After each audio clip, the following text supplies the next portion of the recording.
Je vais vous proposer un sujet.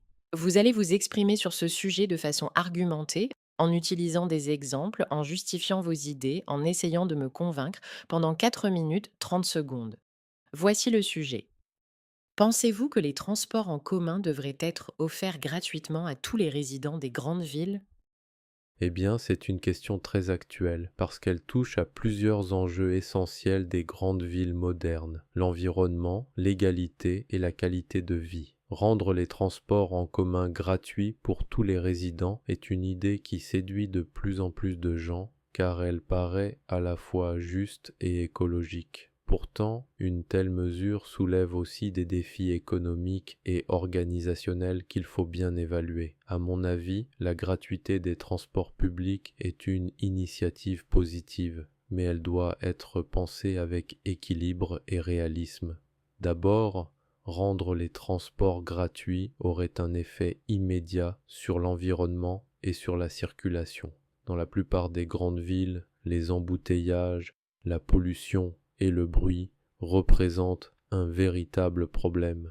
Si les transports en commun devenaient gratuits, beaucoup de citoyens laisseraient leur voiture à la maison. Cela réduirait les émissions de gaz à effet de serre et améliorerait la qualité de l'air. Par exemple, certaines villes ont instauré la gratuité et observé une augmentation importante de l'utilisation des bus et une baisse de la circulation automobile. En parallèle, moins de voitures, c'est aussi moins de stress et une meilleure fluidité urbaine. Cette mesure contribuerait donc à rendre les villes plus propres, plus saines et plus agréables à vivre.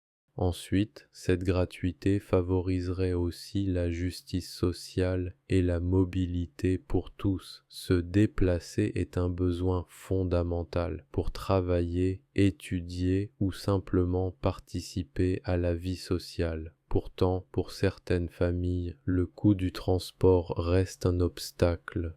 À Montréal, par exemple, un abonnement mensuel dépasse les $100, ce qui représente une dépense importante pour les étudiants, les aînés ou les travailleurs à faible revenu. Rendre les transports gratuits permettrait d'offrir les mêmes opportunités à tous les citoyens, peu importe leur situation financière. Cela renforcerait l'inclusion et la cohésion sociale, car tout le monde pourrait accéder aux mêmes services, même ceux qui vivent loin du centre-ville. En d'autres termes, la gratuité du transport, c'est aussi une forme de solidarité urbaine.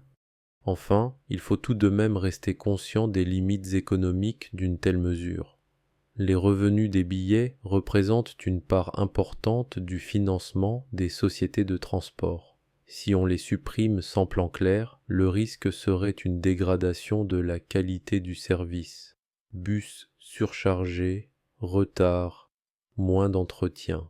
Pour éviter cela, il faut repenser le modèle de financement, par exemple en augmentant les taxes sur les véhicules polluants ou en demandant une contribution spéciale aux grandes entreprises qui bénéficient de la mobilité de leurs employés. Certaines villes en France ont réussi ce pari en combinant bonne gestion et subventions locales. Cela montre que la gratuité est possible, mais qu'elle exige une planification sérieuse et un engagement politique durable. En conclusion, je crois que la gratuité des transports publics dans les grandes villes serait une mesure à la fois écologique et sociale, porteuse de sens pour notre époque. Mais elle ne doit pas être improvisée. Il faut la mettre en œuvre de manière progressive en garantissant un service de qualité et un financement stable. Après tout, rendre le transport accessible à tous, ce n'est pas seulement une question d'argent, c'est aussi une façon de bâtir des villes plus humaines, plus équitables et plus tournées vers l'avenir.